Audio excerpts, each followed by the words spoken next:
la politóloga Denise Dresser. Déjenme saludar a nuestro buen amigo, al incorruptible Daniel Marmolejo, quien ya llegó para hablar con nosotros sin censura como todos los lunes. Querido Daniel, ¿cómo te va? Muy buenos días todavía.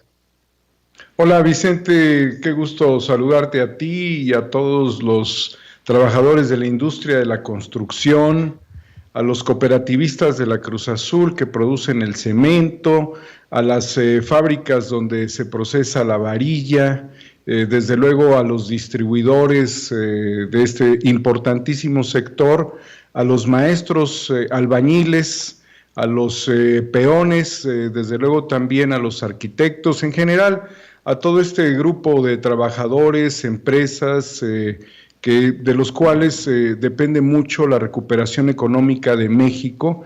Y voy a decir algo que es un poco chusco, y a Rigo Tobar, querido Vicente, porque si no fuese por él, México en los años 70 y 80 no hubiese alcanzado ese ritmo de producción. O sea que al filósofo de Matamoros, Tamaulipas, que inspiraba mucho a la clase trabajadora de la cuchara. Así es que con muchos saludos y aprecios para ellos, también a los pintores, a los materialistas, a todos los trabajadores de este importante sector, querido Vicente. Mi querido Daniel Marmolejo, y no es de los dientes para afuera precisamente nuestro reconocimiento, qué bueno que inicias así. ¿Cuántos albañiles habrá en nuestro México lindo y querido? Y cuando yo hablo de mi tata, que fue un hombre que con cuchara y pala nos mantuvo, nos dio lo poco y mucho que tuvimos a mis hermanos, a mi hermana, a mi hermano y a mí. Creo que también este reconocimiento que haces y el mencionar a mi tata, que con mucho orgullo fue un hombre analfabeta, no sabía leer ni escribir, pero muy dedicado a su chamba de albañil. Creo que a la gente le tiene que quedar tu cercanía al pueblo, a la gente de abajo, a la gente de a pie, que amablemente nos hace el favor de sintonizarnos diariamente, querido Daniel Marmolejo, porque es esa gente la que aprecia, creo yo, con mucha humildad lo digo, la que aprecia lo que hacemos, Daniel Marmolejo, desde nuestra independencia. Me emociona, me conmueve la forma que inicias este segmento.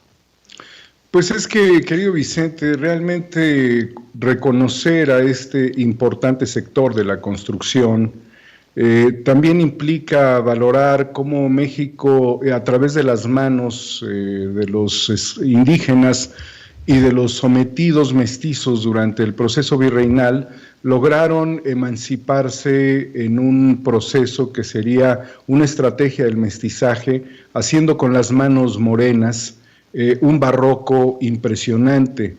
Esta capacidad de aprender y de desarrollar en nuestro propio país el arte virreinal mexicano, que es de los más excelsos del mundo, sin dejar a un lado el peruano, nos pone naturalmente en una lógica tanto de cómo nuestro país es muy exótico y muy poderoso en la riqueza de sus manos transformadoras. Y lo es, desde luego, desde la perspectiva de lo que vemos en la obra arquitectónica, en el trabajo de la albañilería, en todos los procesos de la construcción. Lo vemos también en algo que no está lejano a todo ello, que eran las manos de las mujeres, que igualmente con esta capacidad barroca y con este poder de combinar lo chino, lo europeo, lo indígena, lo español, lo europeo, lograron crear extraordinarias manifestaciones gastronómicas. Es toda una riqueza potencial. Por eso, si tú piensas en un maestro albañil, en un trabajador de la industria de la construcción, piensas también en sus horarios de comida. Cuando arman fogones, donde con láminas incluso hacen unas suculentas comidas con las cuales se potencia esa fuerza de espíritu inquebrantable que tienen los albañiles, que históricamente ha sido un sector desprotegido, que no tiene, pues evidentemente, el proyecto de salida que tendría un trabajador de una industria formal, y que bueno, pues ha sido parte de nuestras circunstancias, pero le debemos a todos ellos los lugares de nuestro país que son emblemáticos, todo este prodigio arquitectónico que vemos, por ejemplo, en los palacios como en la Ciudad de México, donde llegó un arquitecto, Alberto J. Pani, construyó, elevó más el Palacio Nacional, pero fueron las mismas manos, y fueron estas manos sometidas también las que convirtieron las pirámides en obras que seguimos apreciando 5 siglos después. Es decir, somos ese potencial humano que, por desgracia, y ante no tener un plan de previsión ni garantías laborales, tuvieron que emigrar a Estados Unidos. Está muy combinado el trabajo de la albañilería con el trabajo de la agricultura y con el trabajo de la cocina. Por eso, mucho de esta riqueza se encuentra en Estados Unidos y en Canadá. Trabajadores de la industria de la construcción mexicanos que se tienen que certificar en Estados Unidos naturalmente, es la mejor mano de obra. La mano de nuestros agricultores es la mejor mano de obra del mundo que potencia la economía de lugares como California, la 6ª economía del mundo, si mal no recuerdo. Y es la misma mano con las cuales las tortillas hechas a mano son las mejores del mundo, Vicente. Así es que bueno, estamos haciendo un recorrido muy extraordinario por la pasión de estos trabajadores que han dependido del maíz, que han dependido del frijol, que han dependido del huevo y de una que otra muy buena canción. Fíjate, Daniel, que en tu recorrido me has llevado a recordar cuando yo esperaba que llegara mi tata en las tardes, porque me gustaban los recalentados de los tacos que le hacía mi nana de lonche, los tacos de huevo con frijol, y esos recalentados eran un manjar. Me has hecho recordar. Y no creas que es gratis la panza que se carga Gunter Castillo. Se come con los muchachos seguido ahí. ¿De qué te dan los tacos, Gunter? De frijol, de papa, de Bolonia. No, qué chulada. Oye, y yo me puedo pasar todo el programa precisamente hablando de nuestros queridos albañiles. Y en Estados Unidos, mi querido Daniel Marmolejo, la mano de obra mexicana, como ruferos, se les llama ruferos a los que ponen los techos por el roof, mi papá fue albañil en Estados Unidos. Yo en algún momento llegué a ayudarle cuando iba de vacaciones de chamaco. Tantas cosas que tenemos que platicar, mi querido Daniel, y me has emocionado. Soy orgullosamente producto de albañiles. Me acuerdo, y a ver si no me pongo a llorar, de mi tío José, que en paz descanse, hermano de mi nana. Me pongo a pensar en mi tata. Creo que todos de alguna manera somos producto de albañiles, mi querido Daniel Marmolejo. Pues es que eso es definitivo, Vicente. Son los personajes que piden chamba, los maestros albañiles, afuera de Palacio Nacional, precisamente allí mismo, obviamente, la Catedral Metropolitana. Ellos fueron de los primeros, los albañiles, los carpinteros, los pintores, toda esta gente, los azulejeros, que verdaderamente dependemos mucho de ellos para edificar el destino de este país ahora más que nunca. Es muy importante, incluso, fíjate en esta reflexión que haces, Vicente, el sentimiento de vínculo que tiene el presidente con la clase trabajadora esencial, porque dice que ya no sean los grandes desarrolladores quienes hagan las cajas, porque no son casas, las cajas donde se meten a las personas con los créditos del Infonavit, sino que sean los propios mexicanos quienes decidan el modelo de construcción que más les llega a su gusto, a su interés. Y en esto la mano de obra mexicana y los albañiles pues van a tener la posibilidad de seguir recreando conceptos basados en la tradición, en el buen gusto y en el conocimiento de los materiales locales, y no los grandes desarrolladores que pues regularmente hacían casas de cartón y microcasas. Entonces, aquí vamos a empezar, yo creo, esperemos que así sea, una recuperación de este sector a partir de la autoconstrucción.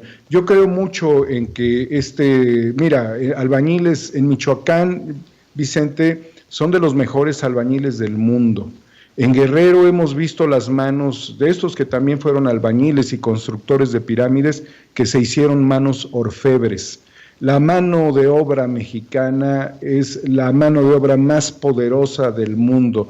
De allí que cuando hablamos de política y hablamos de trabajadores, hablamos del poder popular, del poder de los trabajadores, de su fuerza creativa y productiva, volcada también en un entusiasmo de transformación del país.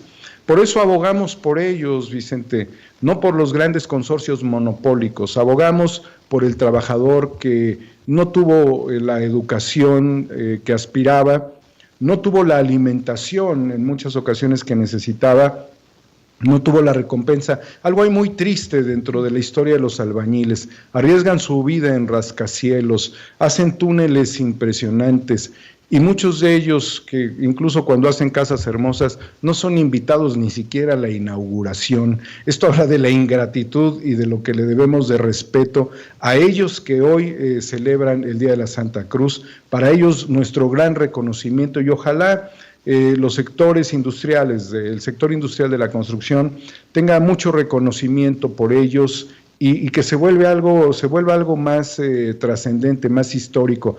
Compras un libro de arquitectura y es el nombre del arquitecto. Quienes se partieron la madre eran los albañiles, por hacer eso que un hombre imaginó, y ese es algo prodigioso.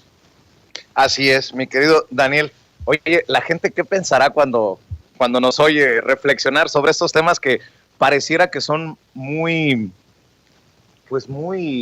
entre comillas, normales? Pero ojalá que tuviéramos más tiempo y más oportunidades de estas, querido Daniel Marmolejo. Oye, a ver, ¿qué onda con el gobernador ¿todavía es gobernador o ya es exgobernador? A ver, dame tu reflexión sobre Cabeza de Vaca, que por cierto, desde el viernes que lo analizábamos juntos, Daniel, te agradezco mucho por tu participación en las mesas de diálogo que estamos haciendo, que estamos organizando en Sin Censura Nocturno. Decíamos, ¿dónde está el gobernador? Sigue sin aparecer, y creo que su ida a McAllen no fue su ida, fue su huida a McAllen, Texas. Mi querido Daniel Marmolejo, dice, hasta el presidente dice que pues es prófugo de la justicia, literalmente, el gobernador de Tamaulipas. Si no tiene fuero, es prófugo, Daniel Marmolejo. Pues estamos inaugurando un nuevo capítulo en la historia de México, gobernador en suspenso. Yo ahí lo dejaría porque pues es parte también del juego de los chascarrillos políticos en los que nos encontramos en el medio de todo esto. Evidentemente los estados son libres y soberanos. Aquí el desafuero pasa por un Congreso Federal y sabemos del reagrupamiento de los gobernadores que utilizan a los congresos, yo creo que con dos motivos esenciales, Vicente. El primero, en muchos casos, es asegurar que van a endeudar a sus estados. Y el segundo es garantizar impunidad cuando se dan pues las revisiones anuales del gasto que se celebró, que el gasto de los estados, la cuenta pública, y que estas auditorías pues están totalmente amañadas.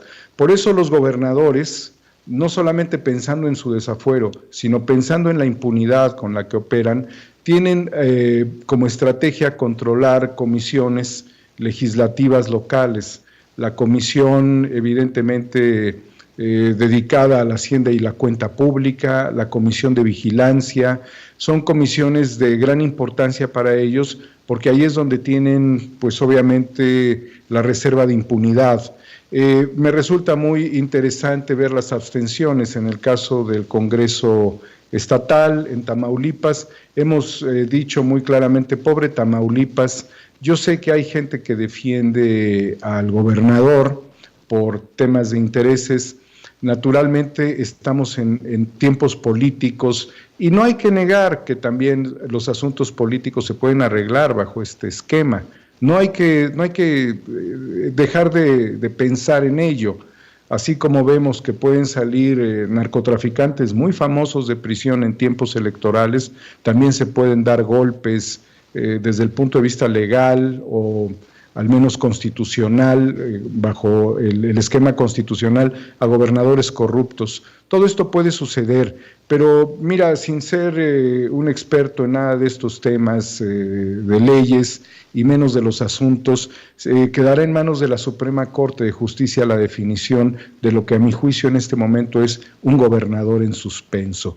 Pero naturalmente yo no quisiera estar en sus zapatos. Yo no sé si Estados Unidos sea un buen país para él. Si hubiese elementos adicionales que la Unidad de Inteligencia Financiera y la Fiscalía seguramente tienen bajo reserva en este momento, quizás Estados Unidos no es el lugar adecuado, quizás estar dentro del mismo Estado le sería funcional, pero pues es una película con suspenso.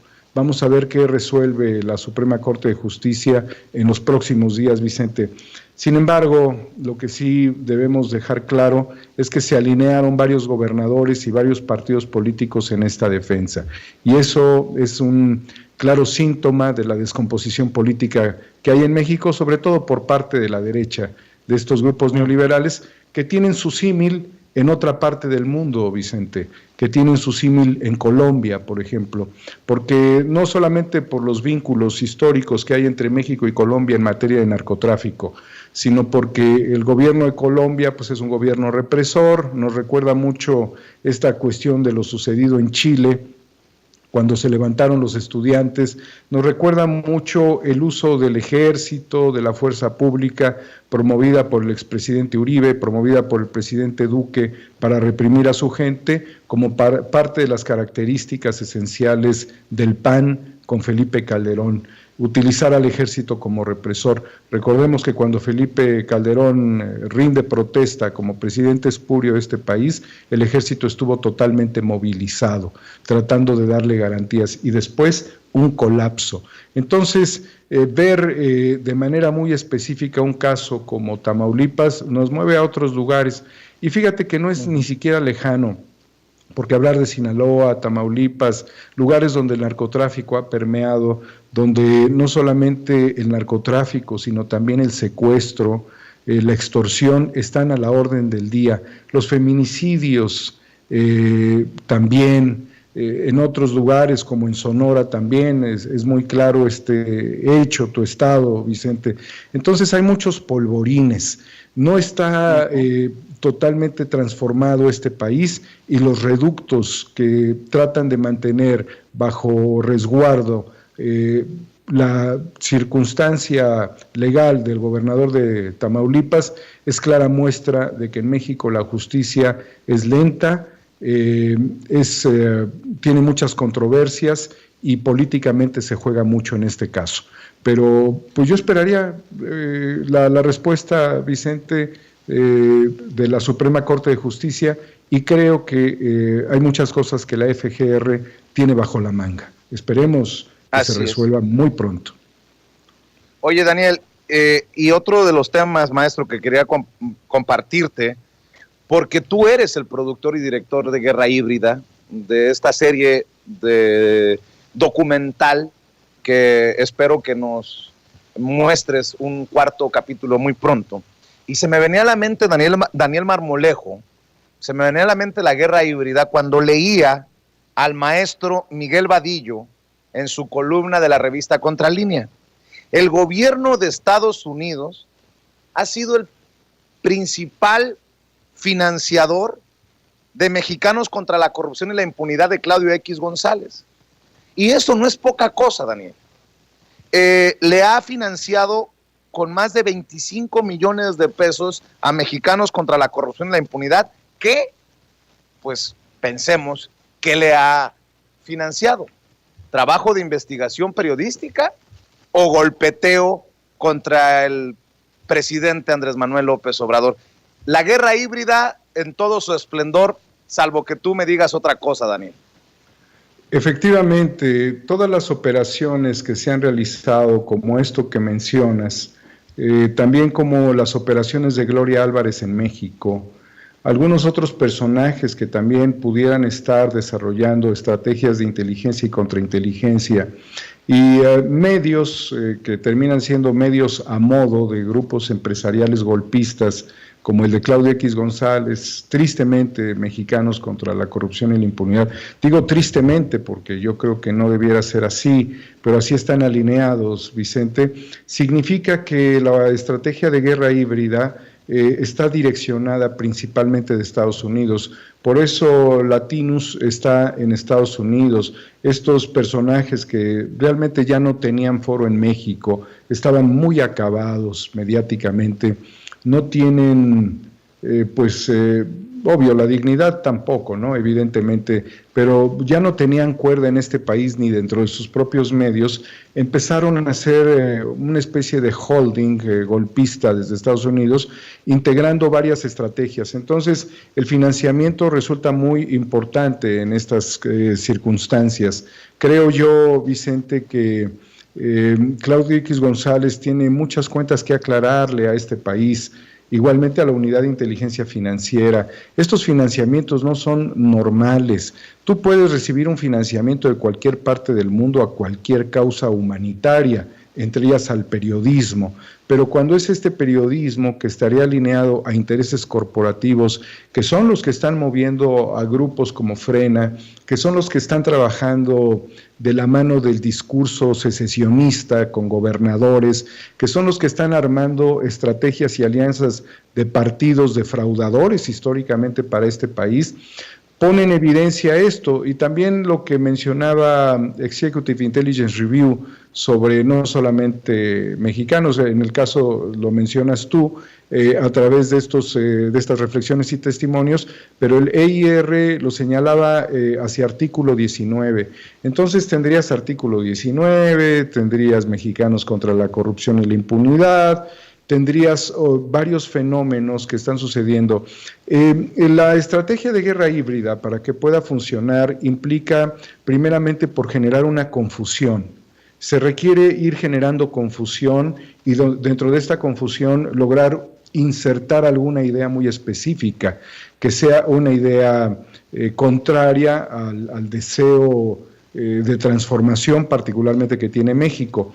La confusión es la materia esencial donde se promueve la guerra híbrida y resulta ser más económica y resulta ser más efectiva que la doctrina del shock, porque para que haya una doctrina de shock tendría que haber un magnicidio, una destrucción, un tema como los 43 normalistas de Ayotzinapa, cosas de un impacto brutal. Mientras tanto, dentro del ejercicio de guerra híbrida, pudiéramos imaginarlo como una estrategia cuasi terrorista mediática, con lawfare, con varias cosas. Entonces, a veces no se trata de tener una bomba. Yo recuerdo un chiste que no sé qué tanto refiere a lo que estoy tratando de expresar, pero es una señora que se sube a un camión y dice, cuidado con los huevos, y todo el mundo la voltea a ver y dice, ¿trae huevos, señora? No, dice, traigo alfileres. O sea que esa es la guerra híbrida en un sentido muy práctico, querido Vicente. Oye, Daniel, pues todas las ocasiones que estás en Sin Censura es un placer escucharte, pero hoy has dejado la víbora chillando con el tema de los albañiles. Nada más para que nos quede claro que no tienen que ser temas muy elaborados ni sofisticados. Mira las cosas que has generado. Dice Cira Salomón, le mando un saludo, dice, igual yo, Vicente, mis hermanos y yo esperábamos a mi papá y el que ganaba se comía los tacos paseados. Me hiciste recordar mi niñez, feliz día del albañil. Escribe El Desierto. Me voy para el sparring, luego echar pulques con los verdaderos maestros. Escriben Everardo Cortinas, ahorita me estoy comiendo unos frijolitos negros con un pedazo de pollo y sin faltar la salsita. Vicente, acá en Port Bolívar, Texas, saludos a todos. Escribe Demetrio Gómez, qué chulada escucharlos y saber de dónde vienen ustedes. Ustedes sí saben para dónde van. Saludos desde Nueva York. Son unos guerreros que luchan por la verdad con justicia. Los admiro y los respeto, dice Demetrio Gómez. ¿Quién más escribe? Julieta Alcántar García, feliz mediodía a todos ustedes. Provecho a quienes coman un alimento ahora. Saludos desde West Chicago, Illinois. ¿Quién más escribe? Clau Ramírez, ya me hicieron llorar. Yo vivo en Nueva York y estoy haciendo tortillas a mano y le doy a mi niño un taco con agua y sal, como a mí me lo dieron mis abuelas, que no volví a ver, ya fallecieron. Mira lo que se provoca, mi querido Daniel Marmolejo, pues con una reflexión tan sentida como con la que iniciaste el segmento. Con eso quisiera cerrar. ¿Con qué quieres cerrar tú? Pues recordar aquella película Los Albañiles, Vicente. Recordar que muchas figuras emblemáticas como Vicente Fernández tuvieron un paso en la cinematografía como albañiles. Cantinflas, desde luego, ¿qué te puedo decir de Cantinflas siendo un maestro de la cuchara? Los albañiles han estado en todo, desde el adobe al tabique, a los prefabricados. Es el sector muy sensible de nuestro país. Yo creo que muchos de los migrantes tienen en su haber una historia personal o familiar relacionada con la construcción. Yo creo, Vicente, que el pararnos frente al presidente, hablar para que haya un desarrollo de economía local, luchar contra las grandes corporaciones supranacionales y los grandes monopolios locales, promover un esquema de autoconstrucción, un esquema de economía local, es la parte fundamental porque lo sabemos hacer, Vicente. Mira, albañiles prehispánicos, creo, si mal no recuerdo, que México tiene 200,000 sitios arqueológicos, de los cuales cerca del 10% son los que estarían abiertos o conocidos. Es decir, hay muchos lugares enterrados de los cuales nosotros no sabemos nada, o cuando menos se tienen las referencias. Este arte que los mexicanos han elaborado con sus manos es un arte que ha sido llevado a los grandes museos del mundo, la orfebrería, el arte prehispánico, lo que nosotros podemos ver en las pirámides. Estos hombres cavaron cuevas para sacar la caliza. Estos hombres cavaban cuevas para sacar la plata y el oro de la orfebrería. Estos hombres molían cochinillas. Imagínate nada más en los tiempos de Teotihuacán, de lo cual sabemos muy poco y que no hay una relación directa con los mexicas. Los mexicas se apropian conceptualmente al ver el poder que hubo en ese lugar, pero que un viajero, un personaje de otra región, quizás maya, quizás tolteca, quizás de un señorío muy distante o de otra cultura, no muy ajena, pero no precisamente la misma, caminaba por las vías de acceso que llevaban a los hombres a Teotihuacán y ver esa pirámide enrojecida, teñida por el pigmento de la cochinilla, lo que significaba moler, pulverizar este pequeño insecto para darle una presencia mística de poder a las pirámides de Teotihuacán. Somos el poder, y ese poder está en nuestras manos, querido Vicente. Ese poder, Daniel, está en nuestras voces, ese poder está en nuestras palabras, ese poder está en nuestra cocina, está en nuestro corazón. Por eso, los que se fueron y los que aquí estamos solamente tenemos una obligación: recuperar lo que es nuestro. Daniel, te declaro culpable de todo lo que estás provocando. Sandra García, Marmolejo, hoy tocaste los sentimientos más sensibles que tenemos. Nos llevaste de viaje aquellos años, ya lloré. No. ¿Qué cosas con solo precisamente recordar? Yo estoy muy emocionado, porque también de eso se trata Sin Censura, Daniel. También se trata de hablar de cosas de nosotros, si me permiten la expresión. Y dice Romeo Hernández, me hiciste llorar, eres un chingonazo. Mi hijo es de mamá alemana, blanco, pero su comida favorita son los frijoles y taquito con huevo. Como siempre, el maestro Marmolejo, dice Carmen Rivas, nos hace el día. Gran periodista, muy empático, yo lo admiro mucho y le agradezco sus análisis y reflexiones. Dayana Flores, saludos Marmolejo, soy de Acolmán, cerca de Teotihuacán. No. Es que es emocionante ver cómo la gente también se sabe parte de este espacio Sin Censura, y te digo, te declaro culpable de haber provocado esto, Daniel Marmolejo.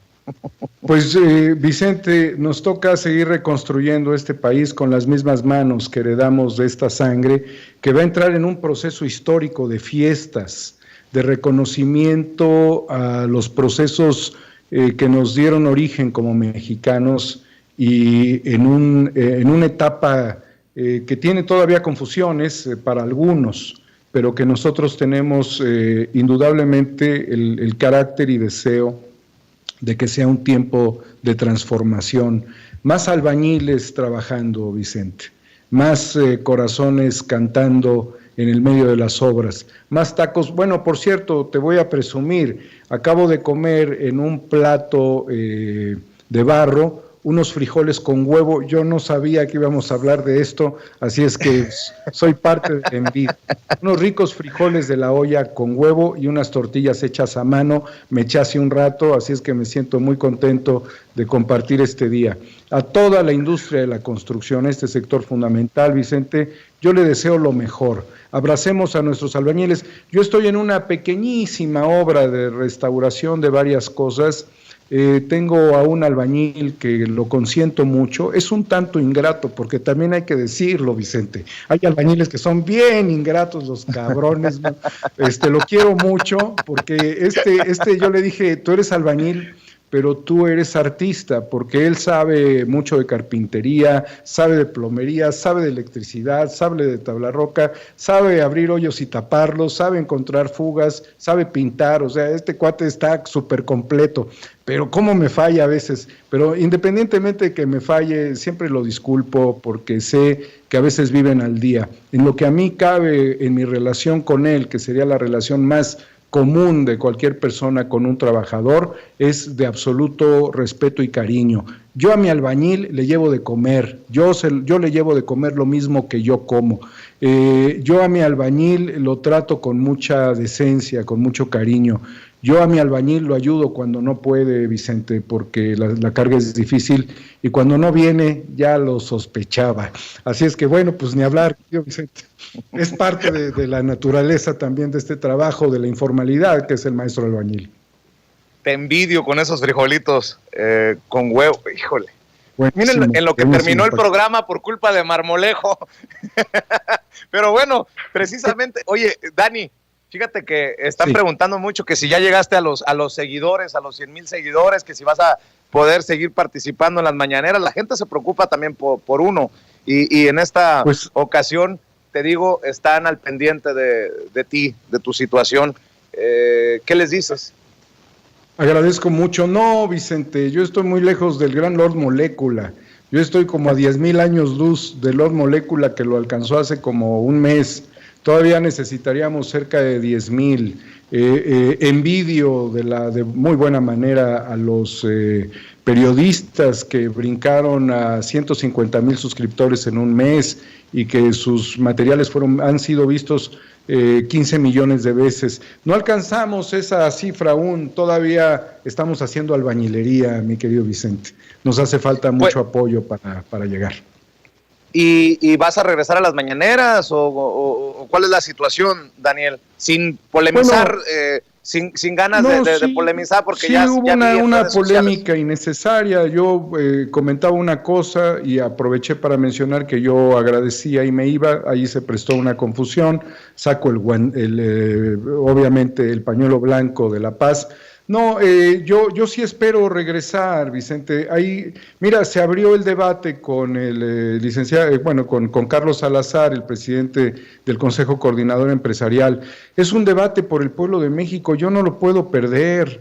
Yo voy a ganar ese debate en la Secretaría de Economía, Vicente, porque es por los albañiles, porque este debate es por los trabajadores de las tiendas de conveniencia, porque este debate es para que el dinero de las remesas que mandan nuestros hermanos mexicanos, agricultores, albañiles, ingenieros, artistas, profesionistas, que hay más de 1 millón fuera de México que mandan a nuestro país, no termine en cuentas concentradoras, sino que se distribuya. Yo creo que este debate inició, y muy cobarde me vería yo de sacatearle al debate. Yo le entro al debate porque es por el pueblo de México. Sí, mencionar a las grandes, a los monstruos más grandes del mundo, que son los que crecen su economía a cerca de 200,000 millones de dólares en las cifras de su propietario, y 40% su crecimiento en un año, es hablar de que yo no soy bien visto por estas compañías. Sería muy fácil, también hay que decirlo, ¿no?, para los grandes poderes de la tierra desaparecer a un microbio, ¿no?, pisar a una hormiga.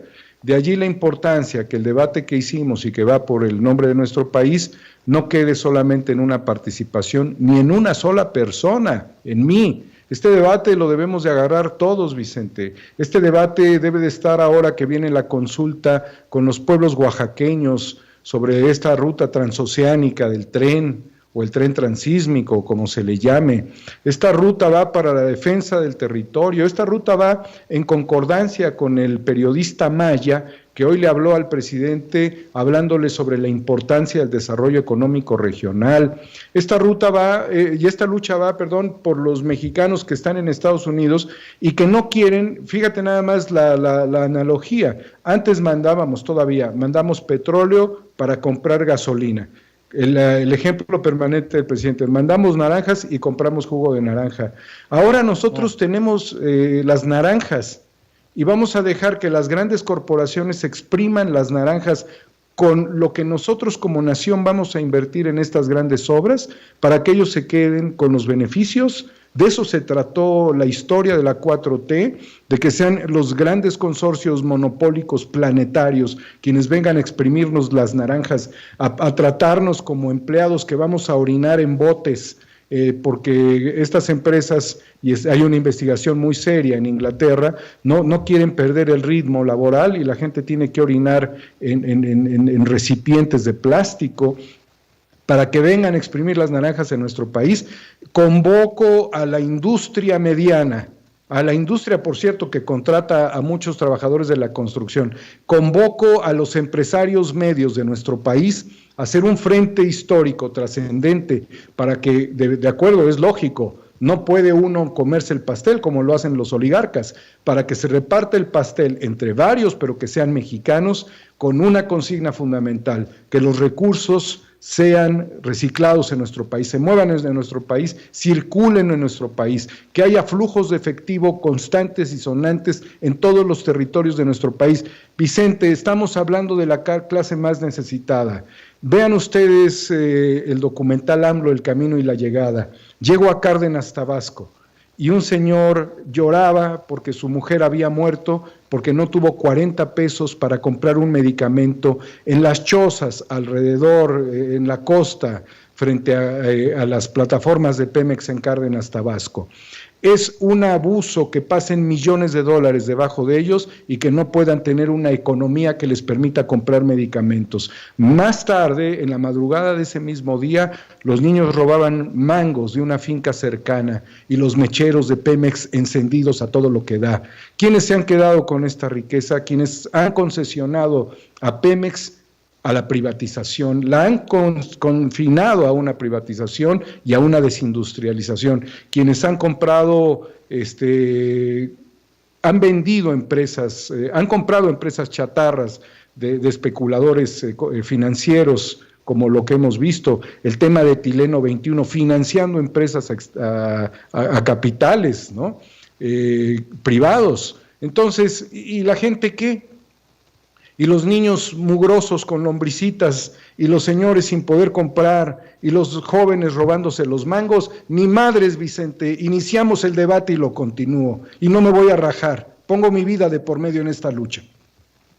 Que así sea, que continúe el debate, querido Daniel Marmolejo, y siempre nuestro agradecimiento, nuestra solidaridad y nuestra admiración. Por eso, si me permiten, quisiera pedirles que apoyen 4A República, el canal de YouTube de Daniel Marmolejo, en donde salen Los Incorruptibles, en donde salen programas independientes y en donde se hace el trabajo independiente que creo yo necesita México. 4A República, de Cuarta República, 4 con número, 4A República en YouTube. ¿Y en dónde más te pueden apoyar, Daniel? Pues desde luego en Twitter, Homo Ex Novo, ahí estamos emitiendo regularmente mensajes, reflexiones, y obviamente en 4A República, querido Vicente. Y si logramos una cifra adecuada, pues tendremos seguramente la oportunidad de ingresar.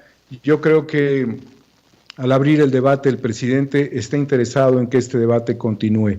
Y la lucha es para que la Secretaría de Economía arme el proyecto más grande de la historia en México del modelo cooperativo, autogestivo, autosuficiente, que permite el desarrollo de una vida laboral, de una vida cultural, de una vida social, de una vida deportiva, de una vida social, y que no va a depender del gobierno más que para que les dejen ocupar los recintos fiscales estratégicos, que les permitan ocupar los mejores lugares a donde apostarían los extranjeros para tener los desarrollos turísticos. Que sean las propias comunidades, Vicente, que sea el Instituto Nacional de la Economía Social quien lo permita, y desde luego que la secretaria de Economía, Tatiana Cloutier, valore esta propuesta. Esto se hace fundamental.